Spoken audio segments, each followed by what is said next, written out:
Bab 011. Sontak saja, hal itu membuat Anton benar-benar kaget.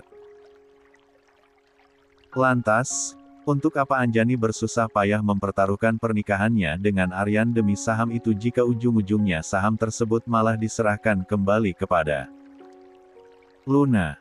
66. Kak, terima kasih banyak. Aku tahu, kakak memang yang terbaik, ucap Luna girang sambil berlari memeluk Anjani. Bro. Luna terjatuh saat Anjani mendorong tubuhnya dengan keras. Semua orang pun langsung kaget dengan perbuatan Anjani. Kecuali, satu orang yang sedari tadi memperhatikan Anjani dari kursi yang terletak paling ujung di ruangan itu. Siapa bilang, aku akan memberikan sahamku pada anak haram sepertimu? Tanya Anjani dengan penuh penekanan. 67. Musuh dari musuh adalah teman. Luna berdiri dengan wajah memerah. Dia merasa sangat malu karena dirinya jatuh di hadapan banyak orang. Ditambah lagi, sebutan anak haram yang selalu disematkan Anjani kepadanya membuat kepalanya hanya bisa tertunduk dalam. Apa yang kamu lakukan, Anjani? Tega sekali kamu mendorong adikmu sendiri, pekik Sandra yang segera mendekat dan memeluk putri kesayangannya. Dia bukan adikku, sangkal Anjani. Aku dan dia tidak ada hubungan darah sama sekali. Anjani. Serga Anton penuh emosi. Akan tetapi, reaksi Anjani biasa-biasa saja.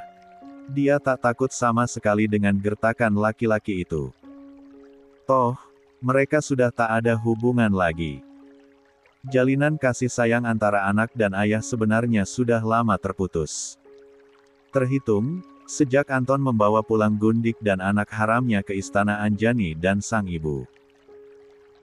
Namun, Anjani baru benar-benar menerima hal itu akhir-akhir ini. Dia akhirnya sadar jika bertahan sendiri hanya akan berakhir menjadi sakit. Jangan teriak-teriak, balas Anjani dengan nada santai. Apa Tuan Anton tidak merasa malu? Di sini, para pemegang saham sedang berkumpul. Dan, Anda sebagai seorang pimpinan tertinggi di perusahaan ini seharusnya menunjukkan sikap yang lebih tenang dan berwibawa. Kamu yang memaksa Papa melakukan semua ini. Kamu yang mendorong adikmu duluan. Kalau tidak mau didorong, makanya jangan sembarangan peluk, timpal Anjani sambil mengendikkan bahunya. Lagi pula, siapa yang mau menyerahkan saham pada dia? Memangnya, dia seberharga apa, sampai aku harus menuruti permintaan gilanya itu, hah?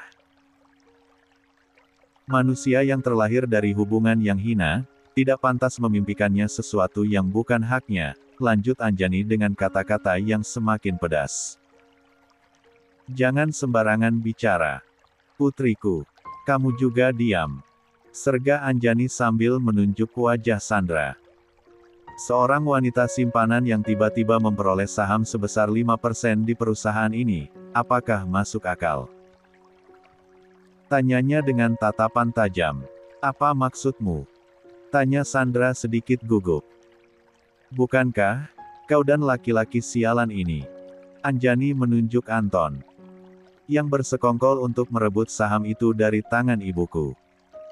Anjani, jangan sembarangan bicara, sangkal Anton. Siapa yang sembarangan bicara? Balas Anjani. Tuan Anton pasti jauh lebih tahu jika perkataanku adalah sebuah kebenaran. Kalian, merebut saham Elbuku dengan cara menipunya. Kasak kusuk mulai terdengar. Sandra mulai terpojok dan tidak bisa apa-apa. Sementara, Anton kembali duduk di 68. Kursinya sambil memijit kepalanya yang terasa sangat sakit. Kau, Anton menggeram marah. Namun, seperti yang dikatakan oleh Anjani, dia tak bisa menunjukkan kemarahannya di depan para orang-orang penting yang sedang duduk menyaksikan drama keluarganya. Anjani sendiri langsung maju ke depan. Dia tersenyum miring ke arah sang saudari tiri kemudian dengan sengaja menyenggol keras bahu milik gadis licik itu. Luna semakin bertambah kesal. Akan tetapi, dia harus berusaha menekan emosinya agar kembali stabil. Baiklah, Tuan dan juga Nyonya. Anjani mulai mengambil alih forum rapat. Seperti yang kalian ketahui, jika saya, Anjani Pemana adalah salah satu pemegang saham terbesar di perusahaan ini. 10% adalah saham pribadi yang sudah saya miliki sejak kecil. Sementara, 10% lagi adalah hadiah pernikahan dari kakek saya. Dan, hari ini saya akan mengumumkan jika saham-saham yang saya sebutkan tadi, sudah bukan milik saya lagi. Saham-saham itu sudah saya jual kepada orang lain. Mata Anton seketika membulat lebar. Dia menatap Anjani dengan tidak percaya. Anjani, apa yang kau katakan? Tanya Anton syok. Anjani hanya membalas pertanyaan Anton dengan senyuman. Kemudian, dia menatap ke arah seorang pria yang duduk di kursi paling ujung. Tristan Suaka. Tuan Tristan Suaka. Beliau adalah orang yang membeli saham milik saya, ucap Anjani sembari menoleh menatap sang ayah dengan seringai licik di sudut bibirnya. Kamu serius, Anjani? Tanya Anton dengan telapak tangan yang mengepal erat. Ya, aku serius. Sekarang, Tuan Tristan Suaka adalah pemegang saham terbesar pertama di perusahaan ini. Beliau sudah mengalahkan jumlah saham Anda, Tuan Anton, jawab Anjani sambil tersenyum lebar. Kamu gila, Anjani? Hardik Anton kehilangan kesabaran. Kenapa kamu menjual saham-saham itu? Hah? Saham itu adalah pemberian dari kakekmu. Kamu seharusnya menjaganya dengan baik. Bukan malah menjualnya. Kakek pasti akan mengerti, kenapa aku melakukan semua ini. Dia pasti juga tahu bahwa selama ini cucunya tak pernah menikmati keuntungan dari sahamnya sendiri. Jadi, daripada saham-saham itu hanya digunakan untuk memberi makan orang-orang yang serakah, maka lebih dijual saja. Anjani. Anton. Panggil Tristan yang merasa sudah cukup menonton drama. Apa kau ingin melihat surat-surat bukti pembeliannya? Tanya pria itu pada ayah kandung Anjani. Kamu, benar-benar membeli saham milik putriku? Tanya Anton. Ya, angguk Tristan. Kenapa kau lakukan? 69. Karena aku tidak tega melihat Putri Mariana menderita ketidakadilan. Saham itu miliknya. Tapi, kenapa dia tidak pernah bisa menikmatinya? Kau, jangan marah-marah. Potong Tristan. Ingat, aku adalah pemegang saham terbesar di perusahaan ini. Jika aku ingin, posisimu sebagai seorang CEO di perusahaan ini bisa saja ku ganti dengan orang lain sekarang juga. Jadi, perhatikan sikapmu. Ancamnya dengan nada rendah. Anton benar-benar sangat syok. Dia tak bisa bernapas dengan benar. Dadanya terasa sesak sekali. Anjani, kamu tega sekali. Kenapa kamu malah menjual sahammu pada musuh papamu sendiri? Hah? Tanya Sandra penuh emosi. Kenapa? Anjani tertawa. Karena, musuh dari musuhku adalah teman sejatiku. 70. Kekalutan Sandra. Anjani, tunggu. Panggil Anton yang dengan sengaja menyusul langkah Anjani yang langsung pamit pergi meninggalkan ruang rapat setelah menunjukkan bukti-bukti valid soal proses jual beli saham yang dia lakukan dengan Tristan di depan semua orang. Ada apa lagi? Tanya Anjani. Dia tampak memutar bola matanya dengan malas. Kenapa kamu tega melakukan ini semua pada papa? Kamu tahu sendiri kan, kalau papa dan Tristan adalah musuh besar. Tapi, kenapa kamu tetap saja menjual saham-saham itu kepadanya? Apa dia mengancammu? Jika ya, katakan saja terus terang. Papa pasti akan mencari cara untuk membatalkan proses penjualan saham itu dengannya. Aku melakukannya secara sadar.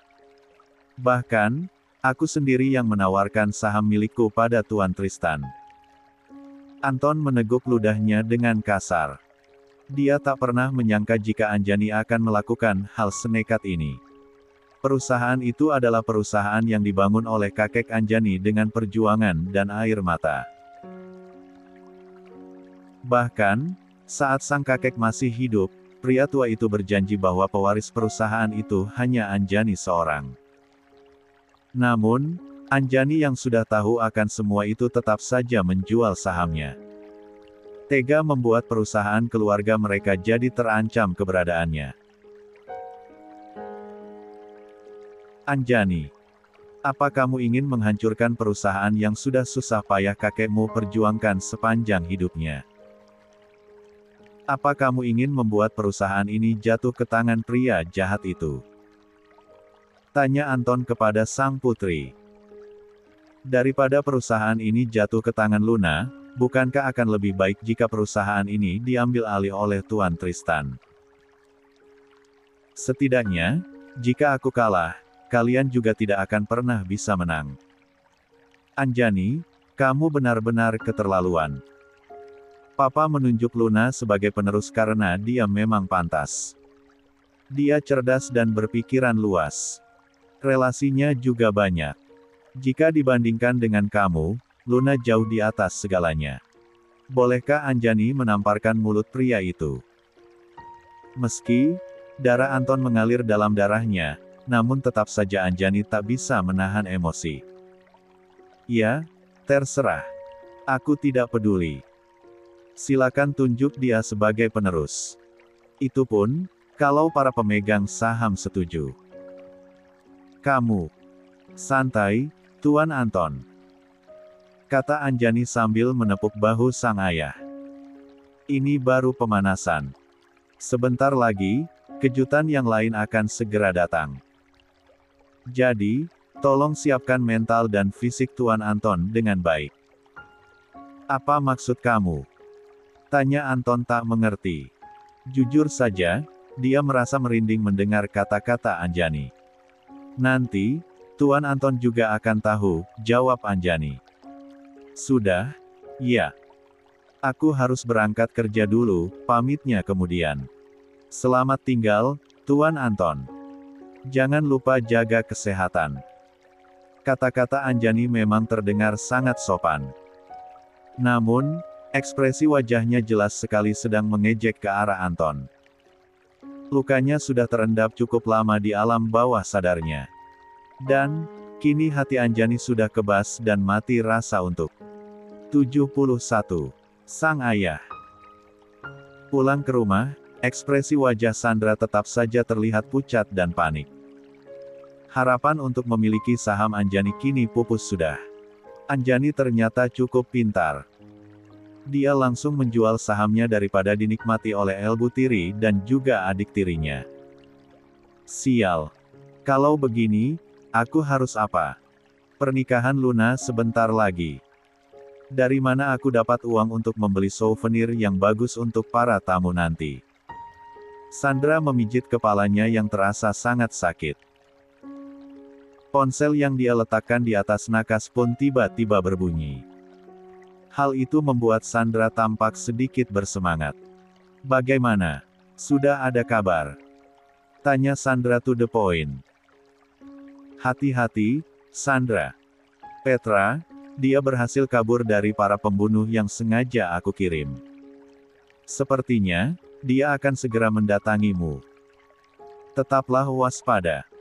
Sandra refleks menggeram marah. Bagaimana mungkin dia bisa kabur? Bukankah kamu sendiri yang bilang kalau pembunuh yang kamu utus adalah orang-orang yang sudah terlatih? Tapi, kenapa malah jadi begini?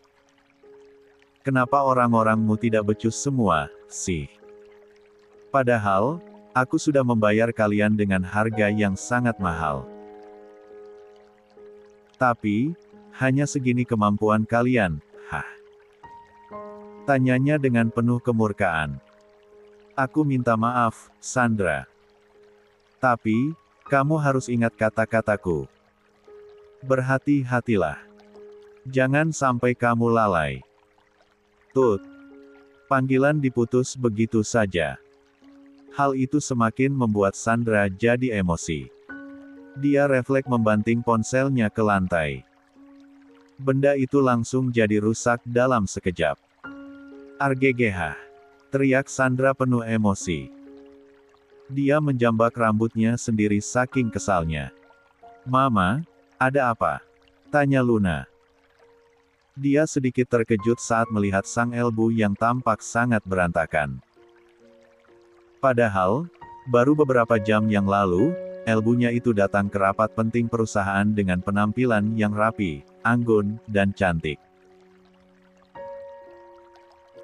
"Mama tidak apa-apa," jawab Sandra sambil berusaha meredakan emosinya. Dia mencoba tersenyum pada Luna. "Mama sedang marah?" tanya Luna lagi. "Tidak," geleng Sandra. "Mama hanya sedikit kesal jika ingat tentang kejadian tadi." Mama benar-benar tidak habis pikir dengan kelakuan Anjani. Berani-beraninya, dia menjual saham miliknya pada orang lain. "Sudahlah, Ma. Sebentar lagi, aku akan menikah dengan Aryan. Jika aku berhasil masuk ke dalam keluarga Jatmiko, maka kita akan langsung dihormati oleh semua orang. Jadi, Mama tenang saja, ya," hibur Luna. "Ya, kamu benar. Semoga saja acaranya nanti akan berjalan lancar. Tidak seperti acara pertunangan kemarin." 72. Diingatkan kembali dengan pesta pertunangannya yang hancur total gara-gara kebakaran membuat Luna kembali jadi ikut-ikutan kesal. Momen yang seharusnya menjadi momen yang sangat manis malah jadi kenangan paling menyebalkan untuk dirinya. "Aku curiga, kalau kebakaran kemarin ada hubungannya dengan Anjani, Ma. Tapi, sayang sekali, aku tidak bisa mendapatkan buktinya," gerutu Luna kesal. "Tentu saja kita tak bisa menemukan buktinya. Bukankah Tuan Tristan ada di belakang Anjani?" Selang beberapa saat, ponsel yang tadi dibanting Sandra tiba-tiba menyala saat menerima notifikasi pesan masuk dari nomor tak dikenal. Sandra pun seketika panik. Terlebih lagi, saat Luna hendak memungut dan membaca isi pesan itu. Luna," panggil Sandra. Luna pun menoleh. "Lia, Ma." Cepat-cepat, Sandra memanfaatkan momen untuk mengambil ponselnya lebih dulu. Dia pun langsung menyembunyikan benda tersebut di belakang punggungnya. "Ma, siapa yang kirim pesan? Kenapa wajah Mama semakin bertambah pucat?" tanya Luna sedikit curiga. "Teman arisan Mama," jawab Sandra berbohong. 73. "Bukan dia." "Bagaimana? Sudah temukan bukti?" tanya Aryan kepada orang yang selama beberapa hari ini dia utus untuk mencari tahu soal kejadian 16 tahun silam. "Belum, Tuan," jawab pria itu sambil menundukkan kepala. "Kejadian itu sudah lama. Memang akan sangat sulit untuk menemukan petunjuk di zaman sekarang. Aku sudah membayar kamu cukup mahal. Tapi, kenapa masih belum ada perkembangan?" tanya Aryan sedikit emosi. Acara pernikahannya tinggal beberapa hari lagi. Aryan tak mau menyesali keputusannya andai ternyata gadis kecil yang dulu dia temui ternyata memang bukan Luna. Sebelum pernikahan terjadi, Aryan harus menemukan jawaban atas pertanyaan besar yang terus menancap di hatinya beberapa hari belakangan ini. "Sebenarnya, kami sudah menemukan sedikit titik terang. Satu hal yang bisa saya pastikan kepada Tuan Aryan. Gadis kecil itu memang bukan Nona Luna." Jantung Aryan tiba-tiba berdegup sangat cepat. Lah benar-benar terkejut dengan pernyataan detektif suruhannya itu. "Bagaimana kamu bisa tahu jika dia bukan Luna? Bukannya, kamu bilang, kalau kamu belum menemukan bukti. Bukti tentang siapa gadis kecil itu memang belum saya temukan. Tapi, keberadaan Nona Luna pada tahun itu memang bukan di kota ini melainkan sedang berada di luar negeri." "Luar negeri?" Suara Aryan terdengar mencicit. "Betul, Tuan. Saat itu, Nyonya Sandra ingin melakukan operasi plastik sekaligus berlibur. Jadi, dia, Tuan Anton, dan juga Nona Luna langsung berangkat ke luar negeri. Tetapi, Nyonya Sandra dan Nona Luna baru pulang setahun kemudian setelah benar-benar puas berlibur. Sementara, Tuan Anton memutuskan pulang lebih dulu karena harus mengurus perusahaannya. Aryan terdiam cukup lama. Emosinya mulai memuncak. Tak ia sangka, jika perempuan yang selama ini ia puja-puja, ternyata bukan seseorang yang selama ini dia cari. Pantas saja, Aryan selalu merasa jika sifat Luna jadi sedikit berbeda dengan gadis kecil yang dulu ia temui. Aryan pikir, itu hal yang memang mungkin terjadi karena semua orang memang bisa berubah. Namun, setelah mendengarkan perkataan detektif suruhannya, Aryan jadi merasa jika Luna memang bukan gadis kecil yang dulu ia temui. Mereka bukan orang yang sama. Kalau dia bukan Luna, apa mungkin dia? 74. Aryan tak sanggup melanjutkan kata-katanya. Jika dugaannya ternyata benar, maka Aryan akan menjadi lelaki paling menyesal di dunia ini. Arggh. Pekik Aryan tiba-tiba. Sakit perutnya kambuh lagi. Rasanya benar-benar menyiksa. Aryan baru ingat jika sejak tadi pagi, dia memang belum menyentuh makanan sedikit pun. Tuan Aryan. Seru sang detektif sambil berlari menangkap tubuh Aryan yang nyaris ambruk. Tuan, Anda tidak apa-apa? Tanya detektif itu lagi. Panggil Doni. Tita Aryan. Baik, angguk pria berjaket hitam itu sembari berlari keluar mencari keberadaan asisten pribadi Aryan. Tak berselang lama, pria itu akhirnya kembali bersama Doni. Tuan, Anda tidak apa-apa? Tanya Doni kepada sang atasan. Dia mengelap keringat dingin yang bermunculan di dahi Aryan dengan sapu tangannya. Kemudian, dia segera menelepon ambulans untuk segera datang. Saya sudah telepon ambulans. Sebentar lagi, mereka pasti akan segera sampai. Anda harus bertahan, Tuan, tukas Doni yang semakin bertambah cemas.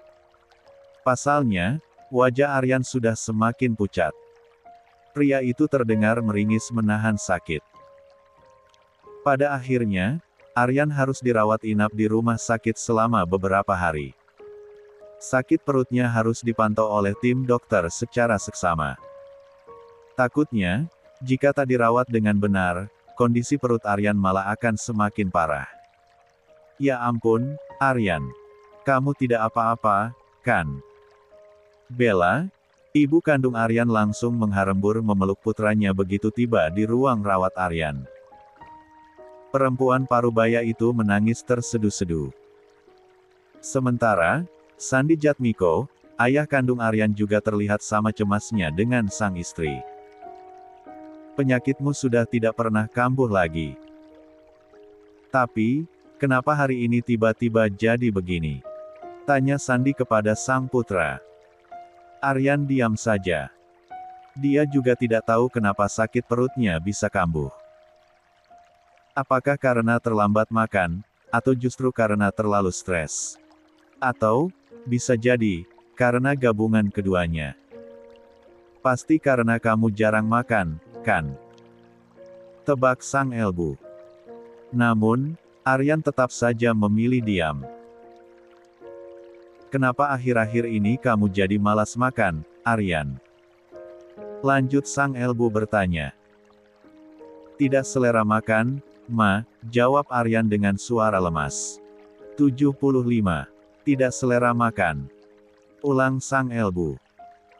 Aryan, walaupun kamu tidak selera makan, tapi kamu harus tetap memaksakan diri untuk makan.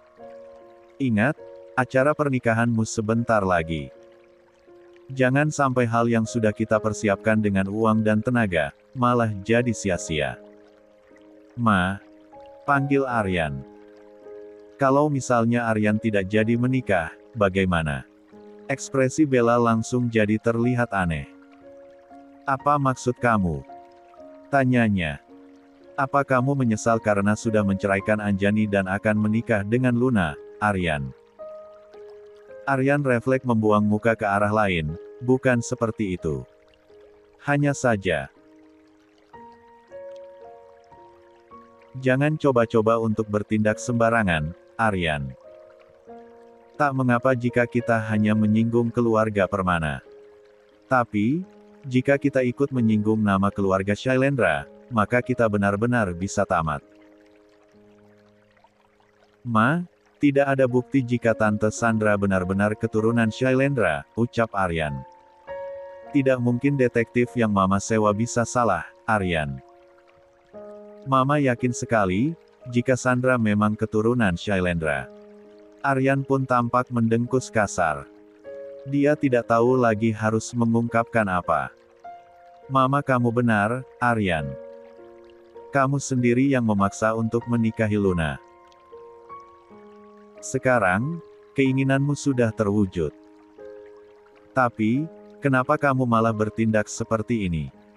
Kenapa tiba-tiba tak mau menikah dengan Luna lagi? Hah? Celetuk Sandi. Ya, menikah dengan Luna memang keinginannya.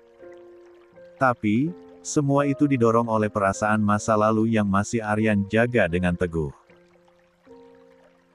Tapi, jika ternyata dia memang salah orang, bukankah pernikahan memang sudah seharusnya dibatalkan saja? Sudahlah. Anggap saja kalau tadi aku tidak mengatakan apa-apa, sahut Aryan terdengar pasrah. Sekarang, lebih baik kamu makan bubur dulu. Mama sudah menyuruh chef kita untuk membuat bubur yang enak untuk kamu. Dengan penuh semangat, Bella segera memindahkan bubur yang dia bawa dari termos ke dalam mangkuk. Ditiupnya bubur itu sebelum menyuapkannya ke mulut sang putra. Bagaimana? Enak, kan? Tanya Bella ketika suapan pertama masuk ke mulut Aryan. Tidak, geleng Aryan. Rasanya pahit. Pahit. Mungkin indera pengecapmu yang sedikit bermasalah. Tidak apa-apa, nanti juga akan kembali normal jika kamu sudah sembuh. Tapi, bubur buatan Anjani tetap terasa enak dan manis meski aku memakannya saat sedang sakit, timpal Aryan. Lah tiba-tiba merindukan Anjani lagi. Dia rindu dengan kehidupan lamanya saat wanita itu masih berada di sisinya. Anjani sangat perhatian dan penuh kelembutan. Belum lagi, keterampilan memasaknya memang luar biasa. Jangan sebut nama anak sial itu lagi. Tegur sang ibu. 76. Ma, Anjani bukan anak sial, serga Aryan tak terima. Tentu saja dia anak sial. Dia terlahir dari rahim seorang ibu yang memiliki gangguan mental.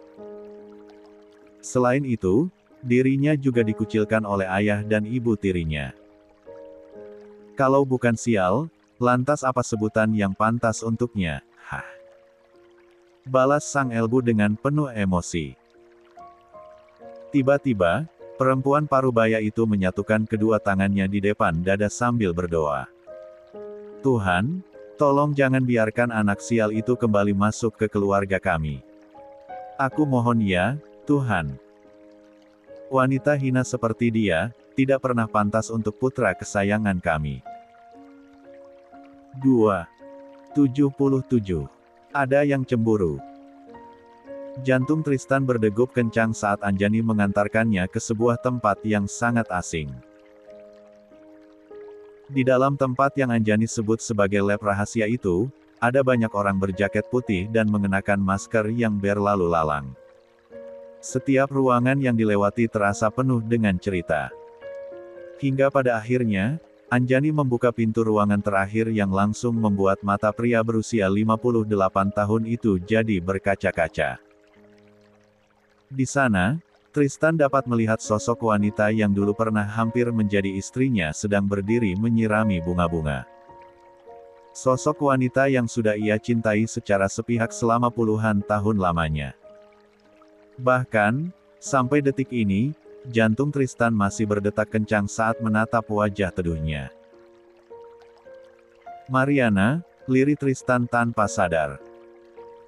Wanita yang sedang sibuk menyiram bunga-bunga kesayangannya itu sontak menoleh.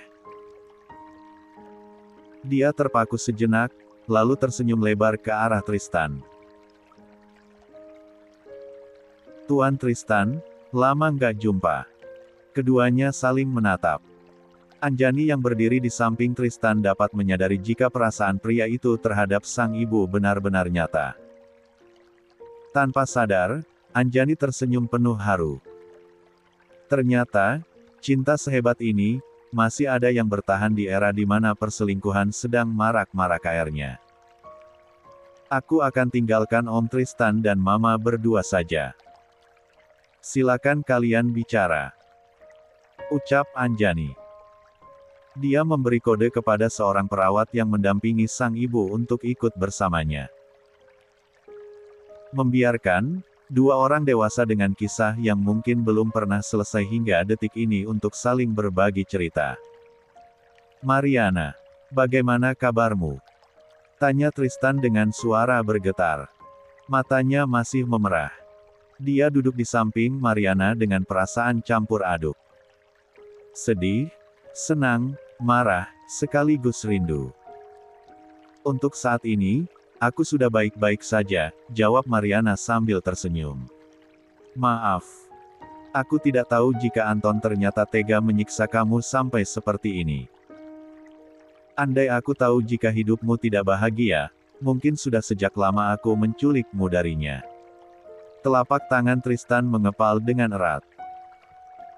Selama ini, dia mengira jika Mariana baik-baik saja meski telah diduakan oleh Anton. Ya, suami Mariana itu memang pandai sekali mengarang cerita. Dia pintar memainkan kata-kata sehingga membuat banyak orang jadi percaya bahwa rumah tangganya bersama Mariana baik-baik saja. Kakakku, apa kabar? Tanya Mariana. 78. Kendra baik-baik saja. Dia juga tak kalah merindukan kamu, jawab Tristan. Mariana mengangguk mengerti. Anggota keluarga yang tersisa tinggal Kendra, kakak kandungnya. Kedua orang tuanya sudah meninggal bertahun-tahun yang lalu. Dan, sekarang, kepemimpinan keluarga Shailendra berada di tangan Kendra Shailendra, kakaknya. Aku ingin menemui Kak Kendra. Bisakah, Tuan Tristan membantuku? Tanya Mariana. Kamu ingin kembali ke keluarga Shailendra? Tanya Tristan. Mariana mengangguk. Ya, aku ingin kembali. Itu pun, jika Kak Kendra masih bersedia menerimaku dan Anjani. Kendra pasti akan menerima kamu kembali, Mariana. Dia tak pernah benar-benar marah. Dia hanya sedikit kecewa. Aku tahu, sahut Mariana. Hening. Keduanya sama-sama terdiam sambil memandangi bunga-bunga yang tampak tertata rapi di dalam pot berwarna putih. Tak ada pembicaraan lagi setelahnya. Keduanya hanya saling diam dengan banyak memori masa muda yang tiba-tiba berputar di dalam kepala masing-masing. Dulu, mereka hampir saja menikah. Dulu, Mariana tahu jika Tristan sangat menyukainya. Namun, dirinya yang dulu masih sangat labil, malah jatuh cinta pada pria yang salah. Dia rela meninggalkan Tristan dan keluarganya demi Anton. Dia rela melepas statusnya sebagai putri konglomerat kaya dan bersedia memulai segalanya dari nol demi bersama Anton. Namun, yang didapat Mariana atas segala pengorbanannya ternyata hanyalah pengkhianatan yang sangat menyedihkan. Mariana, kamu masih sama seperti dulu. Tetap cantik, puji Tristan tiba-tiba. Mariana hanya tersenyum kecil. Tatapan Tristan masih sama. Masih memujanya dengan cara yang luar biasa. Dan, hal itu membuat Mariana jadi teringat kembali akan kesalahannya di masa lalu. Maafkan aku. Dulu, aku sudah membuat Tuan Tristan jadi malu, ucap Mariana penuh rasa bersalah. Tidak apa-apa, sahut Tristan. Aku mengerti. Orang yang jatuh cinta memang terkadang tidak menggunakan akal sehatnya. Sama seperti aku yang sampai saat ini masih sangat mencintai kamu, Mariana. Jika bukan denganmu, maka aku tidak akan pernah menikah dengan siapapun dalam hidup ini. Cukup gila, kan? Lanjut Tristan dalam hatinya. Setelah puas berbincang dengan Mariana, Tristan pun pamit untuk pulang. Sama seperti saat datang, dia juga diantar pulang oleh Anjani. Jadi, apa yang Om Tristan bicarakan dengan Marmaku? Tanya Anjani di tengah-tengah perjalanan. 79. Saat ini, perempuan itu yang menyetir. Sementara, Tristan duduk di bangku penumpang bagian depan sambil tersenyum canggung. Kami hanya membicarakan tentang masa lalu, jawab Tristan. Termasuk, soal perasaan Om Tristan pada Mama. Tanya Anjani lagi. Tristan tersedak ludahnya sendiri. Dia tiba-tiba jadi salah tingkah akibat perkataan Anjani. Jangan asal bicara, kata Tristan. Anjani pun tampak mencebik. Kenapa tidak mau mengaku, sih? Padahal, ekspresi Om Tristan sudah menjelaskan semuanya. Om memang sangat menyukai mamaku. Kamu. Tristan menunjuk Anjani. Jangan bicara sembarangan. Lanjutnya terbata. Aku dukung jika Om Tristan berniat menjadi papa tiriku, celetuk Anjani tiba-tiba. Benarkah? Sahut Tristan tanpa sadar. Ya, tentu saja, angguk Anjani. Pria yang masih sangat tampan dan atletis di usianya yang sudah tidak muda lagi itu, langsung tersenyum lebar.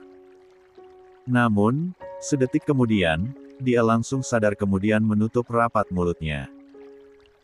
Sampai di gedung apartemen Anjani, supir pribadi Tristan langsung mengambil alih kemudi mobil. Jika kamu dan mama kamu butuh bantuan di masa depan, jangan lupa kabari Om, ya. Pesan Tristan sebelum pergi. Anjani pun mengangguk mengerti. Baik, Om. Terima kasih. Ya sudah, kamu cepat masuk. Sana. Aku akan masuk jika mobil Om sudah berangkat, sahut Anjani. Tristan menghela napas lelah. Jika kamu tidak masuk sekarang, maka mata anak muda itu mungkin akan mengeluarkan laser dan langsung menembak tepat ke jantungku, ucapnya sambil menatap ke belakang Anjani. Perempuan cantik itu ikut menoleh ke belakang. La tersentak kaget saat melihat sosok Enzo yang sedang berdiri tegak dengan ekspresi datar dan tatapan tajam ke arahnya dan juga Tristan. Pak Enzo, gumam Anjani. Anak muda itu pencemburu sekali. Bahkan, kepada orang tua sepertiku masih saja cemburu. Dasar aneh. Kata Tristan sembari geleng-geleng kepala. Ah, Om Tristan sepertinya salah paham. Mana mungkin, Pak Enzo cemburu. Dia hanya... Cetak. 80. Tristan menyentil dahi Anjani dengan jarinya. Kamu yang sepertinya tidak terlalu peka, Anjani. Jelas-jelas, mata anak muda itu sudah seperti mata harimau yang sedang mengunci mangsanya saat melihatku. Masa, kamu belum sadar juga jika dia sedang berusaha melindungi miliknya? Anjani tampak kebingungan. Masa, sih, Enzo benar-benar menyukainya? Sepertinya, itu tidak mungkin. Om pergi dulu. Sebaiknya, kamu tenangkan anak muda yang sedang terbakar cemburu itu. Pamit Tristan sambil tertawa terbahak-bahak. Kalian, sejak kapan jadi begitu akrab? Tanya Enzo yang entah sejak kapan sudah berdiri di samping Anjani. 1. 81. Sifat asli Luna. Anjani berusaha menetralkan detak jantung yang tidak beraturan akibat kedatangan Enzo yang tiba-tiba. Pria itu benar-benar seperti hantu. Bisa berjalan tanpa menimbulkan suara sedikit pun. Pak Enzo. Bisa tidak, kalau sedang berjalan agar sedikit menimbulkan suara. Jangan berjalan seperti hantu begitu. Aku kaget, tahu. Omel Anjani sambil mengelus dadanya. Orang tua itu, kenapa bebas menyentil dahimu? Tanya Enzo. Alih-alih meminta maaf, Enzo justru menanyakan hal yang lain. Masa bodoh dengan omelan Anjani. Dia tak peduli sama sekali. Karena dia sudah menganggap aku sebagai keluarganya, jawab Anjani. Dia mulai berjalan masuk ke dalam gedung itu. Di belakangnya, Enzo mengikuti dengan jiwa kepo yang masih meronta-ronta. Aku juga sudah menganggapmu sebagai keluarga. Tapi, aku belum pernah melakukan hal seperti itu kepadamu. Keduanya sama-sama masuk ke dalam lift. Dan, Enzo masih betah membahas soal perlakuan Tristan kepada Anjani. Aku harap, Pak Enzo tidak pernah melakukannya. Kenapa? Tanya Enzo dengan ekspresi sedih. Kamu nggak suka? Anjani mendesis. Siapa yang suka disentil seperti itu? Sakit, tahu. Jawabnya. Mendengar jawaban Anjani, Enzo sedikit bernapas lega. Ting. Pintu lift kembali terbuka. Keduanya sama-sama keluar dari dalam benda kotak tersebut lalu menuju ke unit masing-masing. Namun, saat Anjani sedang menekan pin miliknya, Enzo tiba-tiba langsung berdiri di sampingnya dan ikut masuk ke dalam tempat Anjani. Pak Enzo kenapa malah ikut masuk ke sini? Tanya Anjani dengan heran. Unit Pak Enzo ada di sebelah. Aku lapar, jawab Enzo. Aku ingin makan masakan buatanmu. Hah? Lagi? Tanya Anjani. Iya, angguk Enzo. Kenapa? Kamu nggak suka jika aku menumpang makan di sini? Bukan seperti itu, geleng Anjani. Bukan soal makannya yang Anjani permasalahkan. Perempuan itu hanya takut jika kejadian seperti tempo hari terjadi lagi. 82. Kalau mereka tak sengaja, begitu, lagi, bagaimana? Lihat, kan? Baru mengingatnya saja, wajah Anjani sudah memerah seperti tomat matang. Baiklah. Pak Enzo tunggu di sini dulu. Aku akan memasak untuk Pak Enzo, tukas Anjani kemudian. Biar aku bantu, sahut Enzo bersemangat. Tak ada yang bisa Anjani lakukan untuk mencegah niat Enzo dalam membantunya. Anjani tahu, melarang pria itu hanya akan menyia-nyiakan tenaga. Aku ingin makan steak saja. Di kulkas aku lihat ada daging wagyu, ucap Enzo tiba-tiba. Anjani yang sedang mencuci tangan langsung memejamkan matanya. Dia menggigit bibir bawahnya sambil menjerit dalam hati. Tidak. Daging wagyuku. Padahal harganya sangat mahal. Masa sih, harus aku relakan untuk bos pemaral ini? Ini masih sore, Pak Enzo.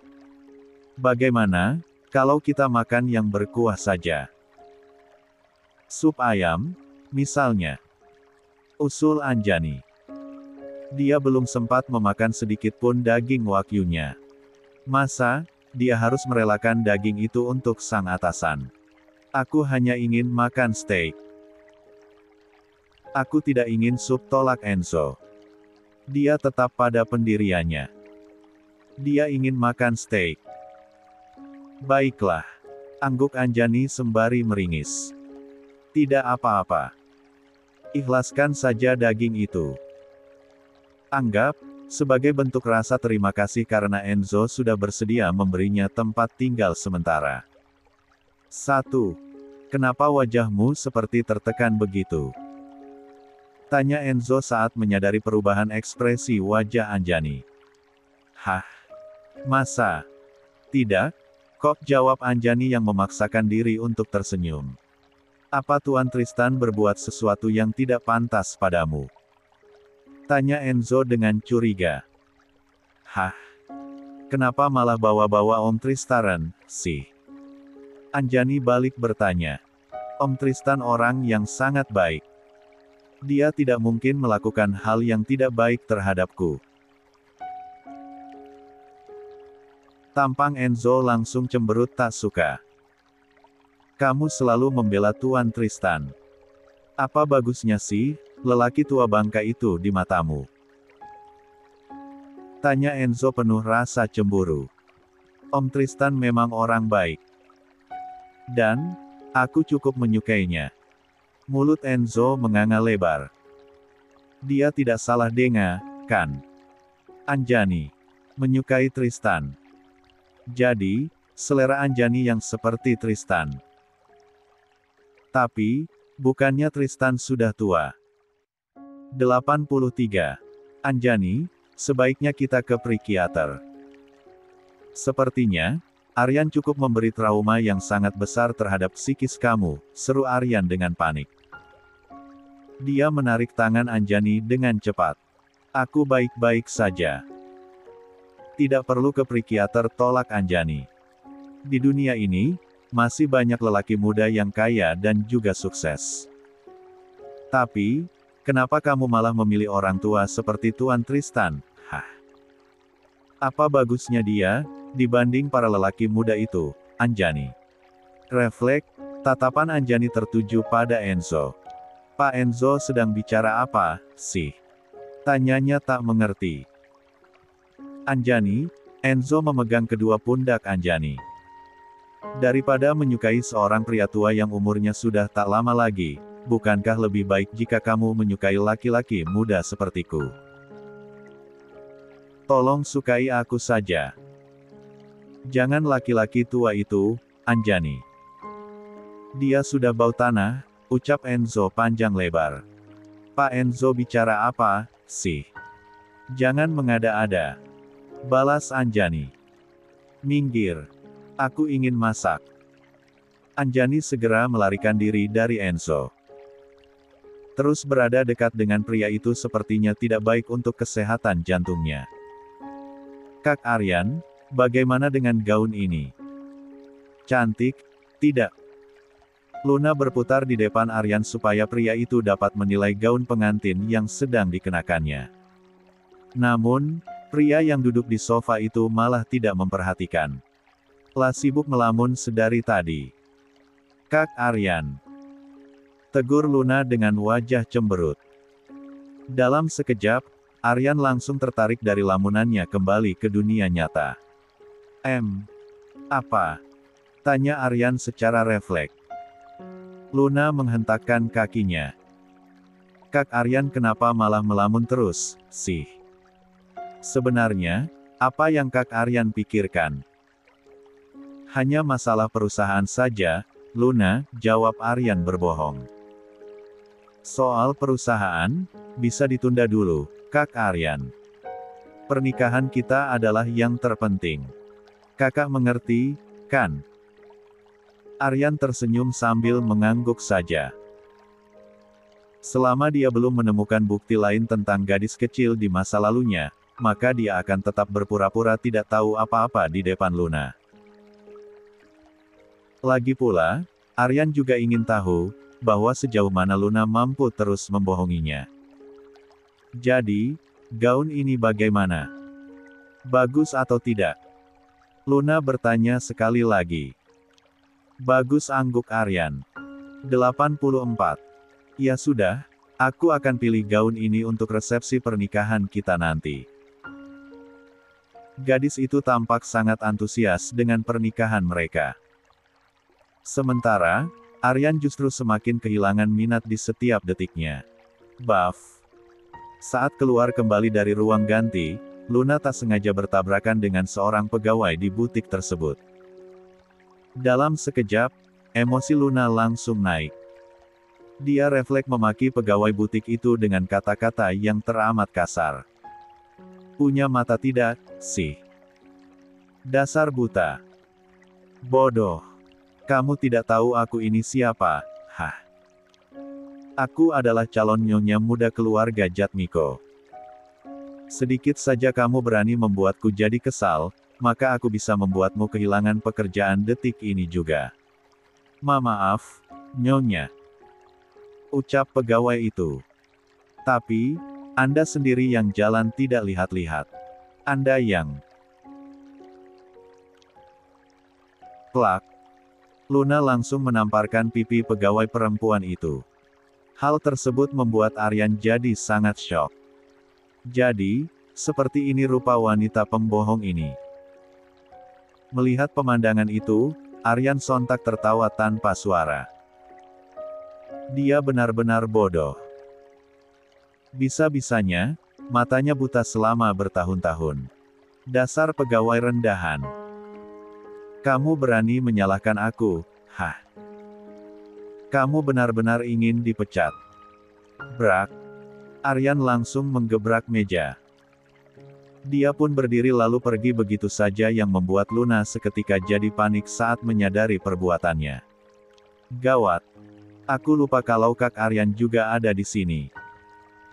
Gumam Luna ketakutan. Kak Aryan, tunggu, Kak. Teriaknya yang segera berlari mengejar langkah Aryan. 85. Batal nikah. Kak, apa Kak Aryan masih marah? Tadi, aku hanya terlalu emosi. Aku tidak benar-benar bermaksud untuk berkata seperti itu, ucap Luna yang terus berusaha membujuk Aryan. Saat ini, keduanya sedang dalam perjalanan pulang ke kediaman keluarga Permana. Dan, sepanjang perjalanan, Aryan mogok berbicara dengan Luna. Disentuh juga tidak mau. Kak, aku minta maaf. Kata Luna lagi. Aku janji aku tidak akan seperti itu lagi. Ini yang terakhir kalinya aku berkata kasar pada orang lain, lanjutnya dengan mata berkaca-kaca. Tak ada respon. Aryan tetap terlihat dingin dan tak menggubris ucapan Luna sama sekali. Pegawai butik itu yang salah. Dia yang menabrakku duluan. Aku juga nggak akan semarah ini andai dia nggak menabrakku dengan sangat kencang. Lenganku sampai sakit gara-gara dia. Luna berpura-pura kesakitan sambil mengelus lengan kanannya. Padahal, itu tidak benar sama sekali. Dia tak merasa sakit sedikitpun. Masih tak ada respon. Sebaik apapun Luna membela diri, Aryan tetap tidak mau peduli. Kalau Kak Aryan masih terus begini, maka pernikahan kita dibatalkan saja. Aku nggak mau menikah dengan laki-laki yang nggak mau mempercayaiku. Luna mengeluarkan jurus terakhirnya. Kali ini, dia yakin kalau Aryan pasti akan langsung mengalah. Sebentar lagi, Aryan pasti akan meminta maaf lalu membujuk Luna agar tidak marah lagi. Lelaki itu pasti akan membelikan dia banyak barang mahal sebagai tanda ketulusan. Asal Luna tak marah, biasanya Aryan rela merogoh kocek sedalam apapun. Ya, lihat saja. 1, 2, 3. Baiklah. Kalau pernikahan ini memang ingin dibatalkan, batalkan saja, timpal Aryan terbawa emosi. Pernikahan ini memang akan dibatalkan Aryan. Luna telah membohonginya. Maka, Aryan juga tak akan ragu untuk mengakhiri segalanya. Namun, kata-kata yang keluar dari mulutnya bukanlah kata-kata yang ingin Luna dengar. Gadis itu sontak menoleh ke arah Aryan dengan wajah yang pucat. Pasalnya, tatapan Aryan kali ini terlihat sangat berbeda.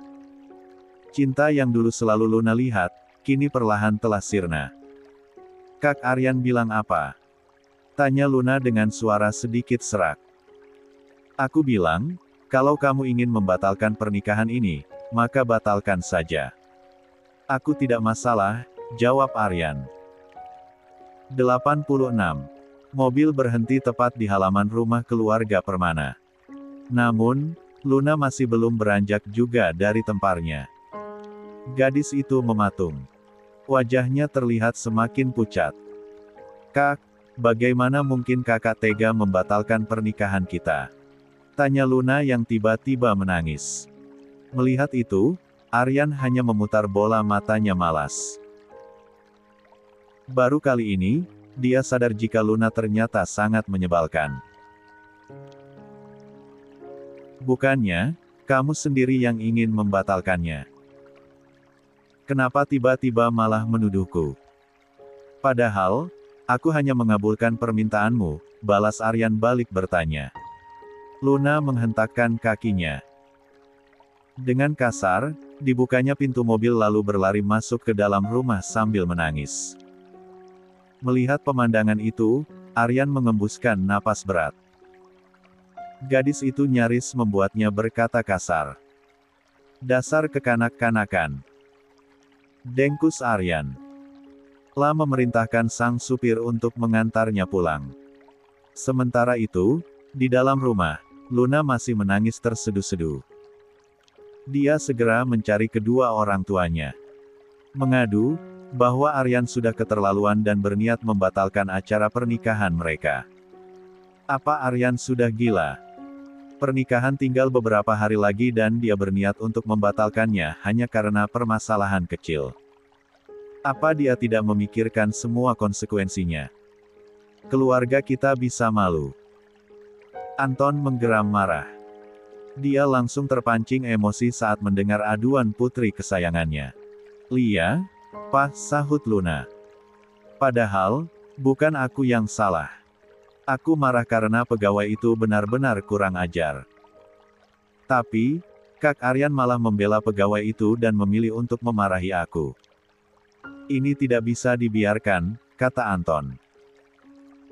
Meski, keluarga Jatmiko lebih berkuasa dibanding keluarga kita, tapi mereka juga nggak boleh menginjak-injak keluarga kita sampai seperti ini. Luna mengangguk setuju. Yang dikatakan oleh sang ayah memang ada benarnya. Keluarga Permana adalah keluarga yang didukung oleh dua raksasa bisnis yang merajai pasar luar negeri. Ada keluarga Suaka dan Shailendra di pihak mereka. Jelas, mereka bukan orang yang bisa ditindas dengan sesuka hati. Minta supir untuk siapkan mobil. Malam ini juga, kita harus ke sana untuk meminta penjelasan. Tukas Anton dengan amarah yang belum juga mereda. Anton, Sandra, dan juga Luna berangkat ke rumah keluarga Jatmiko malam itu juga. Sesampainya di sana, mereka disambut hangat oleh Sandi dan Bella. Kedua orang tua Aryan, sepertinya belum tahu soal pertengkaran di antara kedua anak mereka. Kenapa Tuan Anton dan Nyonya Sandra tiba-tiba datang tanpa bilang-bilang? Kalau tahu bahwa kalian akan kemari, pasti kami akan menyediakan makanan yang istimewa untuk menyambut kalian. Sandi berucap dengan kalimat yang ramah. Namun, entah perasaannya saja atau tidak, tapi kedua calon besannya sepertinya sedang berada dalam suasana hati yang buruk. 87. Tidak usah basa-basi. Maksud kedatangan kami kemari hanya untuk menanyakan maksud Aryan yang tiba-tiba ingin membatalkan pernikahan, kata Anton dengan nada dingin. Bella dan Sandi sontak saling pandang. Keduanya sama-sama terkejut mendengar ucapan Anton. Ini pasti hanya kesalahpahaman. Aryan tidak mungkin membatalkan pernikahan yang sebentar lagi akan terlaksana, timpal Sandi yang mencoba tetap bersikap tenang. Salah paham? Bagaimana? Apa Tuan Anton tidak lihat, kalau putri kami sudah menangis sampai seperti ini? Sambar Sandra sambil memperlihatkan wajah putrinya yang begitu sembab karena air mata. Nak Luna, apa Aryan benar-benar ingin membatalkan pernikahan kalian? Tanya Bella begitu lembut pada calon mantu kesayangannya. Betul, Tante, angguk Luna. Sandi mengepalkan telapak tangannya. Pun, dengan Bella. Dia pun meminta pelayan untuk memanggil Aryan agar datang ke ruang tamu. Selang beberapa menit, Aryan pun datang dengan ekspresi wajah yang terlihat malas. Tanpa basa-basi, Bella langsung berdiri dan menamparkan putranya dengan keras. Wajah Ayan pun langsung tertoleh ke samping dengan kulit yang terasa perih dan panas sekali. Kau, dasar anak kurang ajar. Siapa yang memberimu izin untuk membatalkan pernikahan antara kamu dan Luna? Hah? Tanya Bella dengan mata melotot. Aryan tersenyum sinis. Dia menatap Luna yang langsung membuang muka ke arah lain. Bukan aku yang membatalkannya, sangkal Aryan. Tapi, Luna sendiri yang melakukannya, lanjut Aryan. Jangan bohong. Sergah sang ayah. Aku tidak berbohong. Kalian boleh tanya langsung pada Luna. Luna tampak tergeragap saat tatapan semua orang mengarah padanya. Dia sadar, jika saat ini dia sudah dalam keadaan terpojok. Menutupi kebohongan dengan kebohongan yang baru malah akan berakibat fatal pada hubungannya dengan Aryan di masa depan. Dan, Luna tak mau itu.